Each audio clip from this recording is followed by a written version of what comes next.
Pagdating sa unang 3 araw na laban namin sa Isabela, sa Ilagan, dahil sa kakapalan ng ano dyan, lumipat ulit kami sa Sinundungan at sa Pakubali dahil malapit na yung NPA anniversary ng March 27. Pagpunta namin doon, ang target na pinakita sa amin, area ng mga IP. Yung area na napalaban ako na mag-isa. Meron ano yun, pala, sir? Paano nangyari yun? meron pala akong enkwentro doon na mag-isa ako na palaban. Ubos na yung baon na namin eh. May bulldozer din, escortan yung 48 IB na palabas. Kami naman dahil 2 months and a half na kami sa campaign area. So nagsiship yung kalaban, andyan talaga sa paligid. Kaya lang nawasak na namin yung kampo, in short, na ano dyan. Nakita nga namin, mahigit na 50 na truck sa bulldozer na tinanggalan ng ano dyan, na injection pump para hindi makalabas. Tapos nung ako ang nangunguna ulit na pa-exit yung company namin, sumunod yung kina Lieutenant Dobby Miranda at saka si Bautista, mista ko. Pagpunta namin sa ano dyan, sa tabi ng ilog, di kanya-kanya na kaming magluluto ng umaga. Habang nagluluto kami sa magkabilaan ng ilog, bago kami lumarga, sinabi ko sa buddy ko, si Sergeant Walat, samahan mo ako. I-reco natin yung paligid. Baka maya-maya, meron tayong mas magandang daanan mamaya na makita natin. Paglipat namin sa ano dyan, paggilid namin, hindi pa umabot ng 20 meters. Uy, may nakita akong puro dahon na dahil umagang-umaga na hinamog, parang apak. Kasi nakikita mo na buo na. May ano dyan, sasabi ko, apak ng tao ito, hindi naman apak ng kalabaw kasi mahaba eh.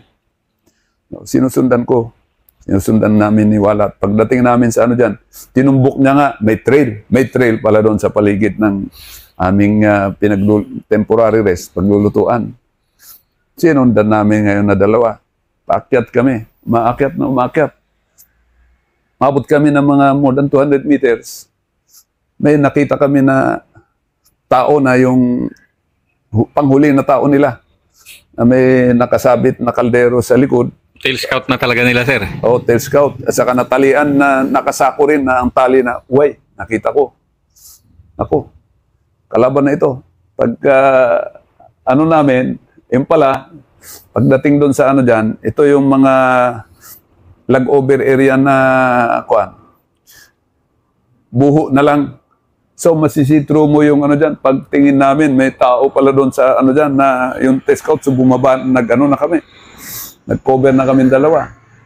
Tama-tama na nabuntutan namin, tumigil din na mag-temporary rest. Doon sa taas, lumiko yung trail na... Pero hindi nyo na alam kung ilan sila, sir. Isa lang nakikita nyo. O, nung una, isa. Nung pagtingin namin dito, ayun na yung enemy platoon na nakaano dyan. Tama-tama rin na bababa sila, pero hindi nila alam na nabuntutan pala namin. Dahil alam nila na nung dumating kami, na ano dyan, doon sila rin umiwas. So, Pero dadalawa lang kayo, sir.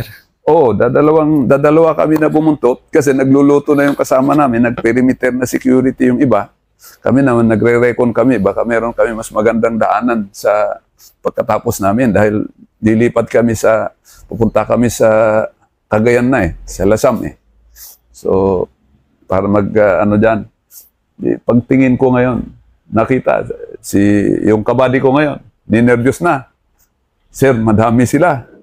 Tama-tama, bumaba sila, yung leader nila na 2, tumayo sa gilid dahil nagsimula na mag-iingay yung mga magluluto, kaldero man namin sa baba. Yung nagbabali na ng mga dried na buho at saka ano dyan, para sa panggatong, mag-aapoy na, uusok. Tumayo ngayon yung 2, siguro leader yun o lead scout nila na ano dyan. Tinatanaw ngayon yun sa ilalim pero hindi nila alam na may dalawa kami na nakabuntot. So kaakyat nila nung ano dyan sa high ground. Sabi ko, banatan na natin to. Sabi ng kabady ko, sir, madami sila. Sabi ko, yun na nga yung hinahanap natin. Ngayon nahanap natin, hindi pa natin banatan. Pero nasa isip ko, pag umatras kami, baka kami ang hindi namin maatrasan yung pahabulan kami ng bala, ng baril. Tapos, pangalawa, kung susunod na paghandaan na tayo, mababanatan din tayo. Ito rin yung mag-aambus o magtatambang sa atin sa unahan mamaya. So, sabi ko, bago tayo umatras, harasin natin muna sila, banatan muna natin sila para hindi nila malaman na ano dyan. So, yun ang nasa isip ko. Habang nanginginig yung kabady ko dahil 26 yung nabilang namin. Tapos, dadalawa lang kami. Pero sayang dahil andyan na. So, tinignan ko muna yung cover. Sabi ko, may cover tayo dito.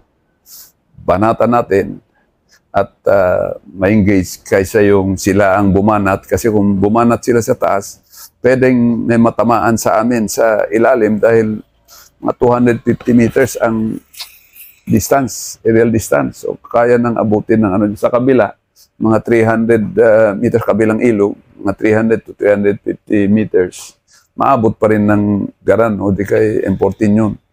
So, kung kami paulanan doon, meron kaming casualty. So, sabi ko, nahanap natin ito.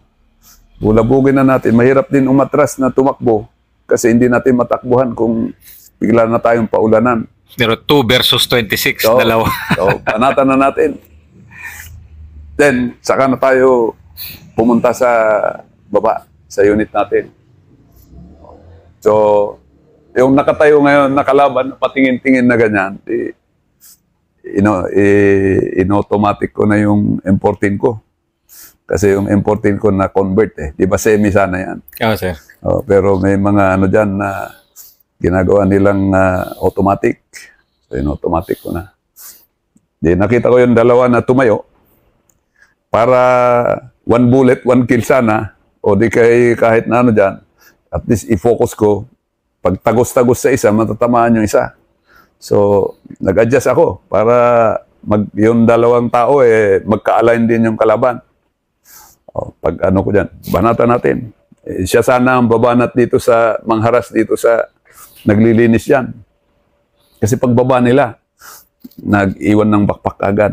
Tapos, naglilinis na rin yung iba. Yung talang dalawa, tumitingin na. Pero ito, makikita mo dahil ano naman, buho at saka mga dahon na lang nakikita sa ano dyan. So, yun. Nung binanatan ko na ganyan, tumakbo na yung body ko sa baba. Di, ako na lang naiwan. Lumipat ako sa kabila para bumanat ulit ako doon sa posisyon na ng kabady ko. Sumagot ngayon yung kalaban. Mas marami silang sinagot na pataas. Kaysa ibig sabihin, sir, di nila alam na sa ilalim galing. Ang alam nila is sa taas siguro yung ano dyan. So mas maraming banat nila sa taas na parang sila ang nasurpresa na galing sa taas. So ang sagot nila sa taas, meron sumagot man dito sa ilalim, pero hindi ano dyan. Hindi ko na-feel na ano nun. So lipat ako dito. Tama-tama na si Sergeant Bagidudol na andun sa ilalim, na may hawak ng 203.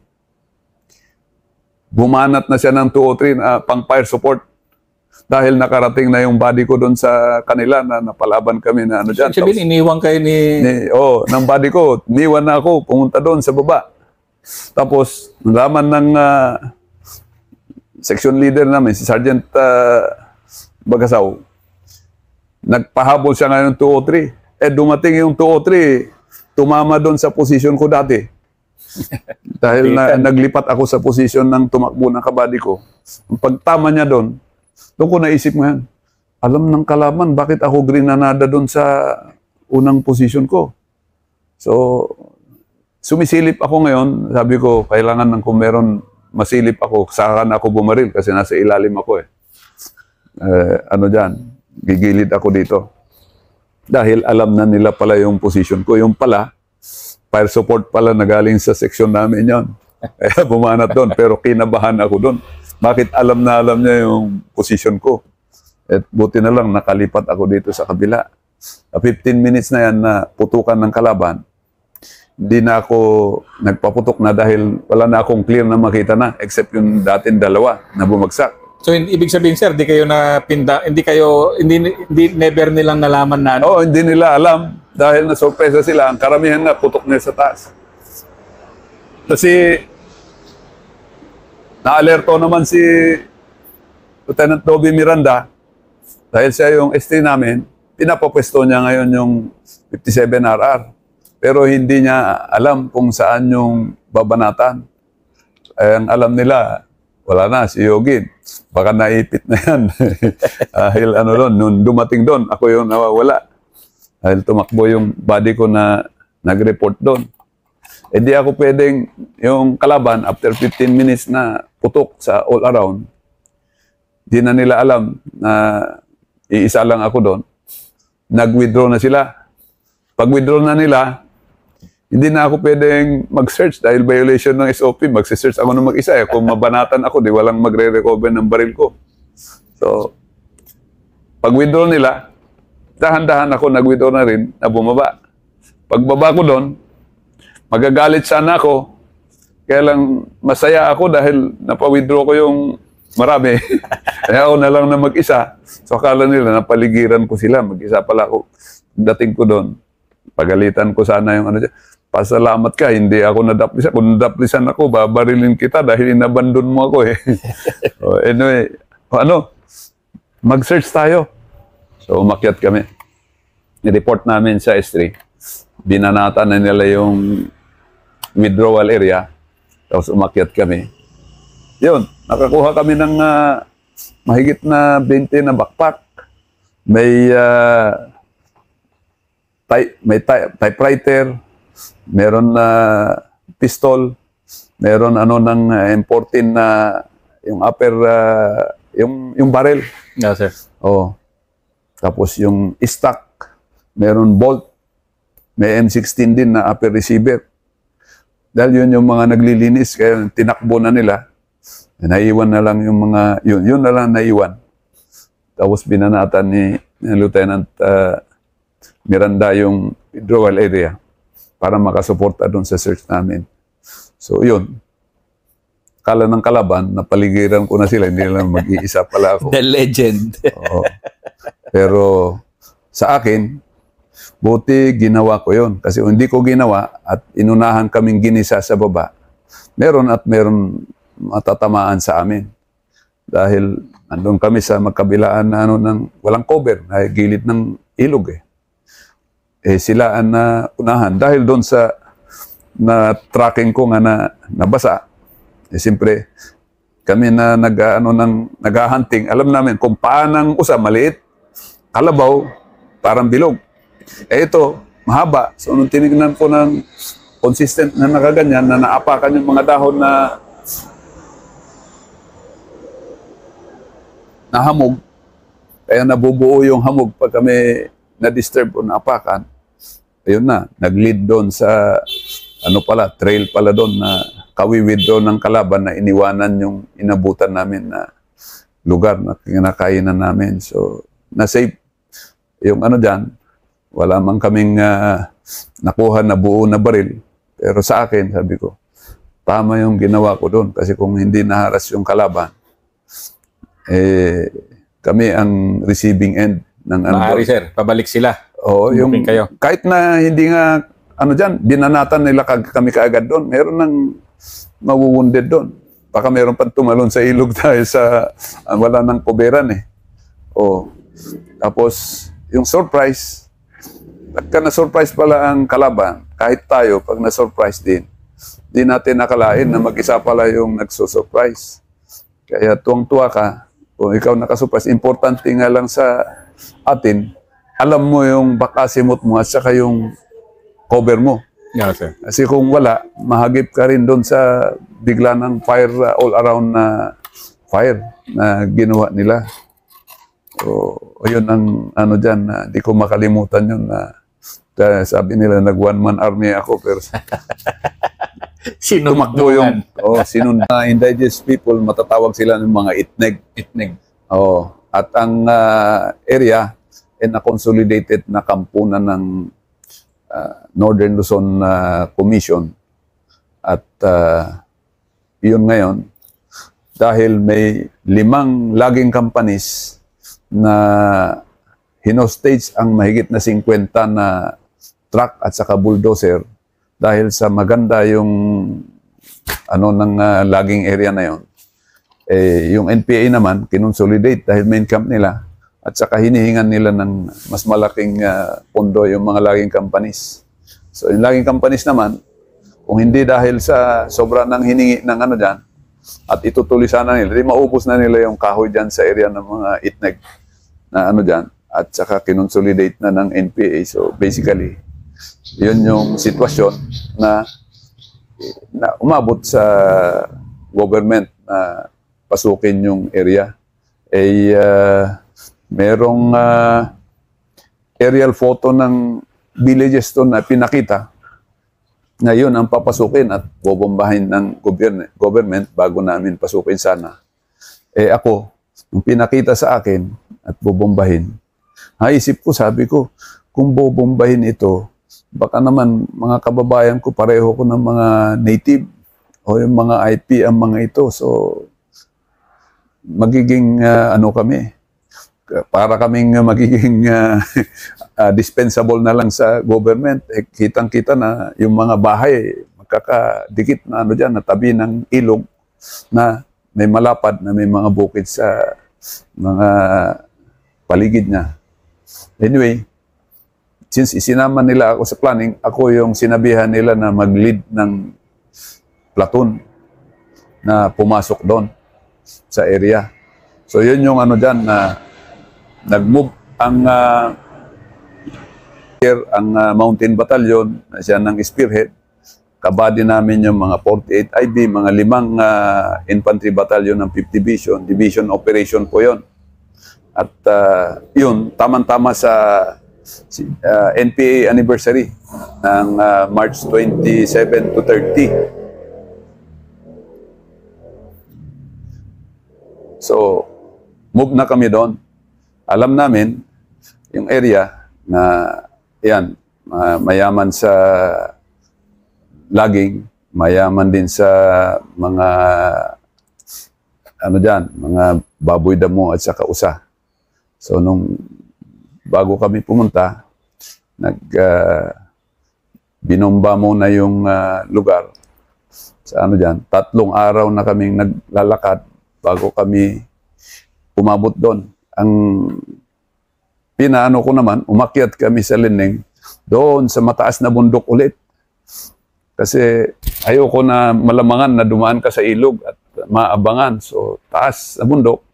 Tapos yung talampas na batuhan, doon kami, dahan-dahan ng mga tropa na dyan, na umawak sa matutulis na bato kasi coral is parang limestone.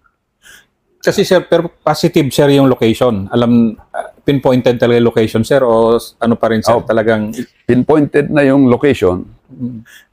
Ang kabila niya kasi dito, andito yung Abra. Yung northwest niya, andyan din yung part ng Ilocos. So, dito, ang report doon is may national plenum na mangyayari na doon sa anniversary na yun. And then yung galing dito sa Cagayan Valley at saka yung Cordillera na tropa. So, ina-expect nila na mahigit na 1,000 yung attend sa plenum at saka celebration ng anniversary. Dahil ang pananaw nila ay malapit na nilang matapatan yung armed forces. At that time sir, kasi talagang yung strength ng NPA, na rin sir, talagang malakas na rin sila. Oo, yung regular na nila, umabot na ng 26 to 30,000. So, yun na yung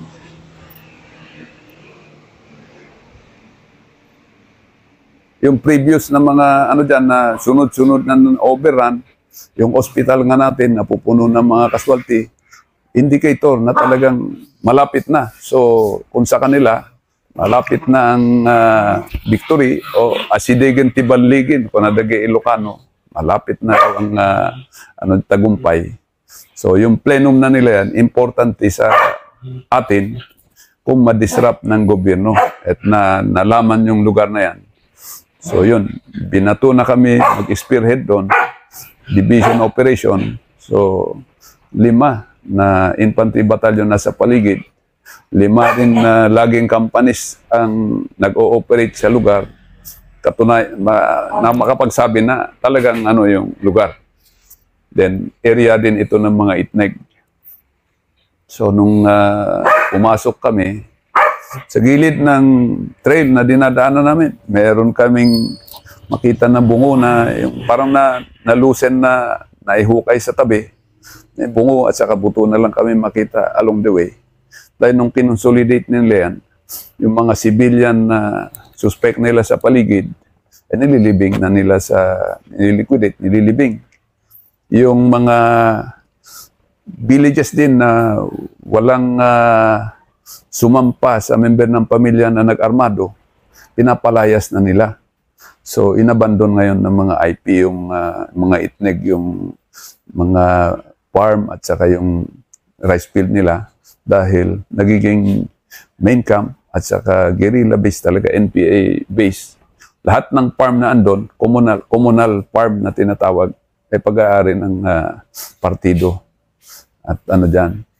So, yun, yung isang lugar doon sa Pakunga, yung isang auxiliary camp, doon namin nakita yung nakasulat sa wall na dinaanan ng 2nd SRC.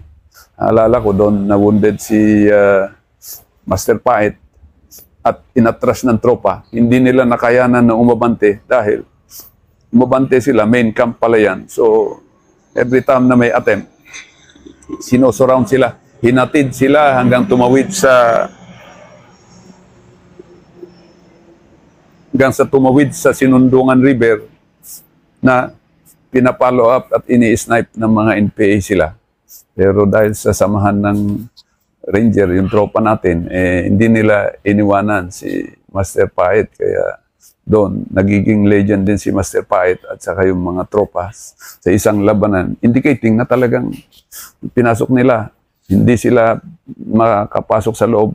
Gusto sana silang ubusin kung hindi lang sila magaling-galing yung mga tropa natin, yung 2nd SR Company nung panahon na yan.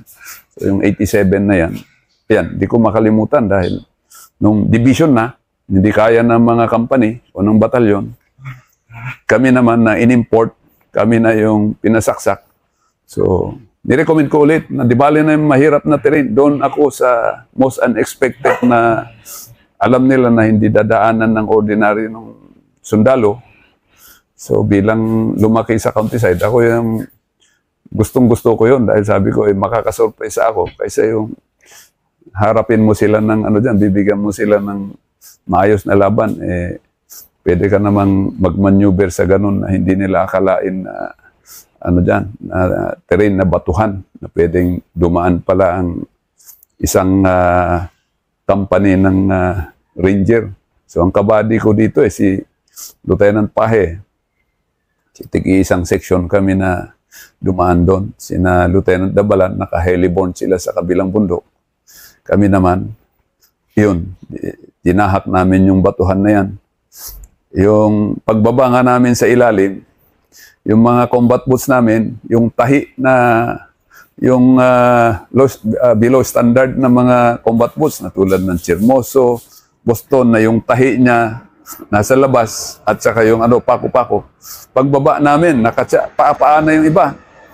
Yung sa akin, yung tahi na, nahiwa na, pero ayoko kasi matatarik pa yung dyan. Ako pa yung maglilid na dyan. So, tinalian ko na lang ng uway. Marunong akong magsulsi sa uway na tinalian ko ng uway yung combat boots ko na 2 para imbis na papalakpak na ganyan, naka-clip pa rin. Tapos sa kabila, ganun din. Yung ibang tropa tuloy dahil natanggal yung swelas, itinapon na, medyas na lang na 2. Pero may maraming nasugat dahil matalim yung terrain na dinaanan namin, yung batuhan. Ganun ka substandard, sir, yung mga issue pa ninyo ng panahon na yan, sir? Oo, yung iba, natusok nga sa pako ng kanilang combat boots kasi ayun, sa matarik na yan, batuhan, at saka gilid-gilid ka na ano dyan, nahiwa na yung nakatahilang sa gilid tulad sa akin. Yung iba naman na ano dyan, yung kahoy yung swelas niya, na manipis na rubber, so natanggal yung rubber, yung swelas niya, na kahoy, edi nadurog-durog na. Yung pako ngayon, pumapasok na rin sa ano dyan, sole ng sundalo. So, ganun ang ano namin, na halos madurog yung ano namin, papunta doon. Marami nang may sugat na sapa. Yung medyas na ano dyan, 2, 3, hiwa-hiwa. Mabuti sa akin dahil tinalian ko sa uway. Kaya matibay yung dalawa, dala-dala ko yung tropa na binibilisan namin. Pagpasok namin sa baba, dahil nabomba nung first 2 days, sa gilid pa lang ng ilog, meron ng mga sungay ng usa, ulo ng usa na lumulutang pero nangangamoy na. Dahil doon sa effect ng 1,000 pounder na bomba. Meron din baboy damo na ano dyan, nabangag na rin na ano dyan, lumalapit sa amin na akala mo. Alam ko yung feeling na yan, sir. Dami-dami sa Mindanao nun. Oo. Tapos yung ano ng tropa, dahil chinek nila yung usana na hulog doon sa tubig, puro bulok na. Pinagtataga na lang yung ano, yung sungay na lang para meron silang dekorasyon sa ano diyan. Pagpunta namin sa unahan, may nakakita kami ng bomba. Nagdad na rin na bomba ng gobyerno. Binuhat namin ni Lieutenant Pahe. Sabi ko, dahan-dahan natin. Ilagay natin doon sa kanto, yung trail na yan. Baka dumating yung mga kalaban natin na mga, ano dyan, pinupukpok nila, di sumabog. Mabawasan tayo ng kalaban. Binuhat namin, tapos natulog kami doon sa ilog. Wala kaming naramdaman ng buong gabi. Pero ako, hindi ako makatulog na ano dyan. Umagang-umaga, chinek ko. May nakita akong apak. Tapos maya-maya, patulis na patulis. Sabi ko, ito tumatakbo na ito. So yun yung sinundan namin hanggang mabot kami sa main camp. Yeah, so, kanina, sir, sa Isabela, dahil sa isang panang papel, napin down nyo, sir, natumbok namin yung kay Kailyan. Dito, sir, tracking lang na, alam ko, sir, expert tracker ka na pag tumatakbo kasi yung ano, iba yung apak ng tumatakbo tsaka yung normal, sir, di ba, sir? Oo, yung sol. Pagka nakita mo ng sol, bumabaon, tumatakbo na yung tao. Yung ano dyan. So, nag-conclude ka kaagad, sir, na kalaban yun, sir? Oo. Kasi nung natunugan kami or sinilip kami ng gabi, hindi lang sila makalapit. Pero nung siguro na kaano sila na tropa kami, yun na, tumakbo na yung ano doon. Tumakbo na yung kalaban. Nung trinak ko nga na ganyan, ayun na, umiigsi na, gumanyan yung butas, tapos bumukol, tapos ano dyan, na alam mo na kumakayod yung front ng ano dyan. Tumatakbo na ito. Hindi tatakbo ito kung ano dyan, kung hindi siya ninervyos. So, combat instinct kaagad lang to, sir, yung umiral sa'yo, sir? So, yun pa lang, ay malapit na dito ang kalaban. Yun. Early morning, ano na kami. Hindi na kami nagluto. Skyflix ulit tayo para masundan na namin yan bago sila maghanda ng ambush. Kasi yun ang instinct ko kagad. Sabi ko, bago sila maghanda ng ambush, di bali nang gutom tayo, pero bago sila maghanda ng ambush, maabutan na natin. Kaysa yung kumain tayo, tapos tamang-tama na makahanda rin sila ng ambush, delikado tayo. So, dinaano ko kagad, move tayo kasi dito tayo sa low ground. Ito, habang mag-o-organize siguro sila, ano dyan, sinundan namin. Pag sunod na namin, ano na, sinusunog na pala yung mga ibang structure at saka yung mga documents. Tapos yung tao na yan, na tumakbo, iniwan na niya rin yung damit niya sa ano dyan, sa pampang at lumangoy na pumunta sa kabila kasi nakita na namin yung ano dyan. Sinundan namin, sinundan. Tama-tama na pagka abot namin doon sa area, yung humiwalay na section dito sa kabila, may nasalubong na kalaban na hindi rin alam ng kalaban na dumating na yung tropa. Kasi ina-evacuate na nila yung mga gamit ng binomba. Yung document nila, yung mga wounded nila, at saka yung mga ibang epektos nila doon, pati typewriter nila, radyo nila, pati yung 5 na generator nila na malalaki, nawala, itinago. Nahanap lang after 1 week nung hinalughog namin sa paligid. So yun, sa mga ano dyan, na mga nagbabakwit ng mga gamit nila, nasalubong ng tropa, meeting engagement. So, nagkabakbakan, tumakbo na yung kalaban nung ano dyan. Yan, padilim na. Sa taas naman, umikot kami. Nung tinignan ko yung training area, sa lahat, sa tanang buhay ko, mas sophisticated pa yung training obstacle courses nila kaysa yung sa Tanay, yung panahon na yan. Sir, yung panahon na yun, sir, ganun kalaki yung kampo? Oo, yung oval nga nila, na ano dyan, di mas malaki pa sa oval ng dito sa Army Grandstand. Mas malaki pa yung oval. Tapos meron doon naka-stack na mga baril na kahoy na parang yung ginagamit ng CMT o ROTC sa ano dyan. So nagkakaroon sila ng mga indicator, nagkakaroon ng training. Meron din mga pistol na kahoy na ginawa at saka yung baril-barilan din na ano ng saging. So yung ano dyan na ginagawan training based din yung ano dyan. Tapos meron silang mahabang umabot ng 70 meters na kahaba na uway na yun yung pang-commando crawl nila. Kaya inakyat ko yun. Sinubok ko, ang alam natin yung ginagamit na natin na ano dyan, medyo rough pa eh. Kahit na yung ano dyan, yung kahit na yung may pagka-plastic na ropes na pinapagamit sa atin eh, mahawakan ko pa yung uway eh, madulas eh. Gumit na ako, nahulog nga ako doon sa uway na yan dahil madulas talaga sa kamay. So yun nung ko nakita, na-impress ako. Yung mga tinatalunan nila na nakikita natin sa sine ng mga Chinese movie ng mga poles, meron sila. Tayo, wala tayo nun na successive. Tapos yung meron silang ano ng pang tiger jump. Grabe, no, sir. Tapos Talagang may isang panda doon. Nakakita kami ng ano dyan, World War II na LEC ng Tora-Tora na ano doon. Later, nabanggit nung ano doon na ginagawa nilang visual aids sa training nila.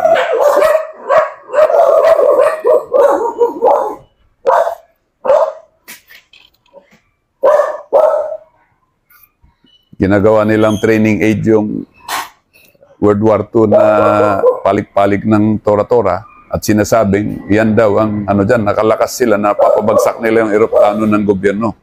Kaya malapit na yung kanilang victory. Ano oh, victory.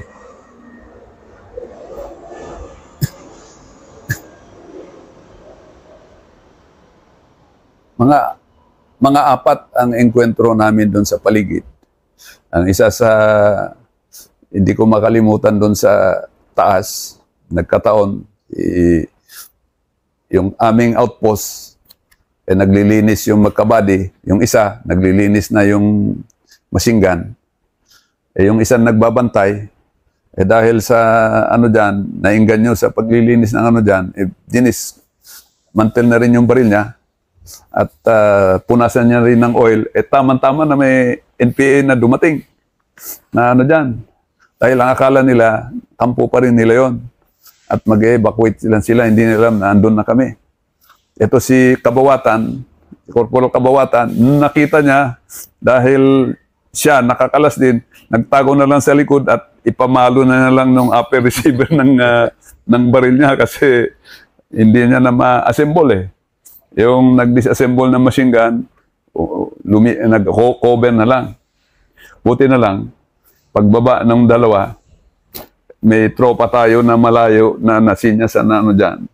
Nagtinginan sila, nagtakbuhan yung kalaban na ano dyan, na running gun battle, na disengage, tumakbo.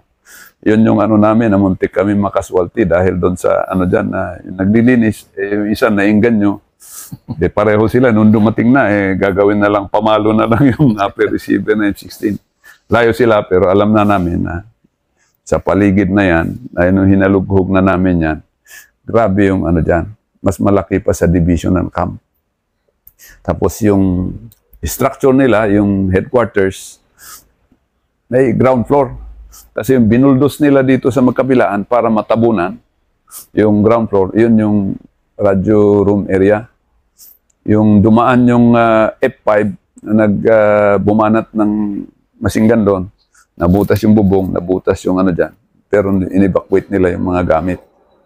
Then, Pero no wonder, sir, ganun na rin yung yabang at lakas ng NPA during those times kasi ganun na rin yung mga ano nila, sir, ganun na rin yung mga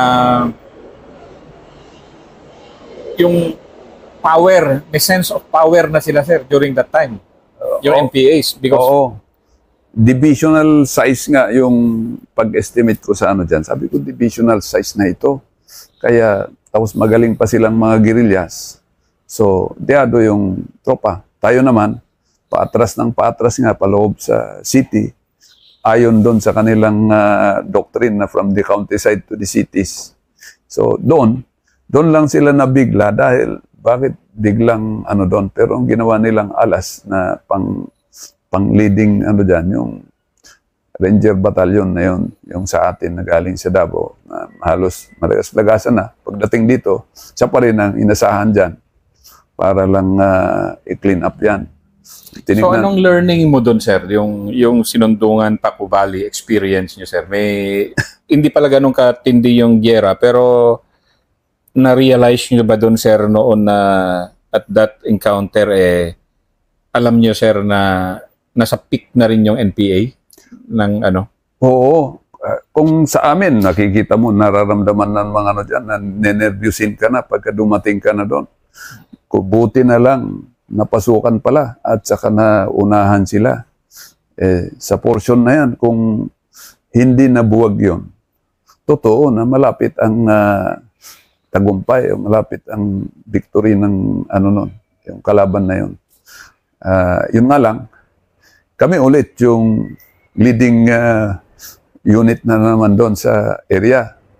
Ngayon, yung area naman na yun, dahil sa consolidated na NPA guerrilla base, guerrilla zone, ng Kabugaw at sa Kapudtol, yung pinakakapal na yan, nagiging tri-boundary nga ng nasa ano ng Abra, yung Ilocos, at saka dito sa ano dyan, yung Cagayan, and then part ng Cordillera dito sa south niya. So sa laki ng kampo na yan, kung ako, ano dyan, kung hindi lang tayo malakas-lakas ang loob na ano dyan, talagang kakabahan ka. Malapit na tayong sumuko sa ano dyan. Nagkataon lang sila na naunahan nung time na yon. Ngayon, yung area doon, napalayas nila yung mga itneg, yung mga IP. May sa tropa natin, yung nasa team ko, may dalawang na-recruit ng Ranger na ipasok ni General Browner. Kasi po, remember na meron tayong Highlander Company na binuo ng ano dyan, ng regiment na puro Igorot. And yun, nakasama ko yung dalawa. Pamilya pala nila, yung farm nila at saka bahayan nila yung kasama sa na-consolidate na nasa loob. Kaya napalayas yung parents nila kasi kung ikaw suspected na nasa gobyerno ang mga anak, alis ka. Ngayon, ikukumpiska nila yung mga ano doon. Kung gusto mo naman tumira doon, kailangan may pamilya ka, member ng pamilya na nagiging member ng Kilusan para kayo na yung mas base. Kayo na rin ang mag-alaga sa communal farm ng partido. So, napalayas yung ano dyan. Siya nagsasabi, yung kalabaw namin, at saka yung, ito yung bahay namin na yan, yun yung nasulatan ng pangalan ng mga second SRC na pumasok doon, na woundedan nung araw. Patunay na pinalayas nila yung mga IP doon sa kinonsolidate nila na area. At walang magawa yung mga, yung hayop na nakita namin, 26 na kalabaw. Buti na lang, may taga marunong na mag-tame ng kalabaw, si Sergeant Sarate. Sabi ko ba, paano tayo, ano dyan, naglipanan ng kalabaw dito sa kampo. Sergeant Sarate, marunong mag-amo ng kalabaw, sabi niya, meron yung kalabaw dyan na makita mo kung sino yung leader ng mga kalabaw. Pag nakuha mo na yan, nahatak mo na yan, susunod lahat.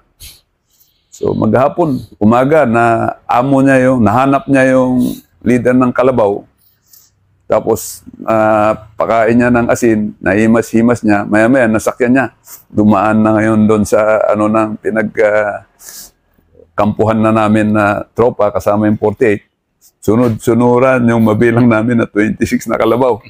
Sabi ko, galing ng bata natin, yun yung indigenous na, kumbaga, sabihin mo na talent ng mga mga farmers o taga-liblib. Si Sergeant Sarate, doon ko napabilib na totoo nga pala na may leader pala yung ano dyan, na pag hinatak niya, ano dyan. Umulam kami ng 2 kalabaw sa dami namin. 2 araw lang, naulam na namin yung 2 kalabaw na yun eh. O, bago kami lumipat. Later na interview na namin along the way yung mga IP, mga ethnic doon. Nag-ano sila na pwede silang bumalik daw sa area. Sabi namin, hindi pa kasi andyan. Yun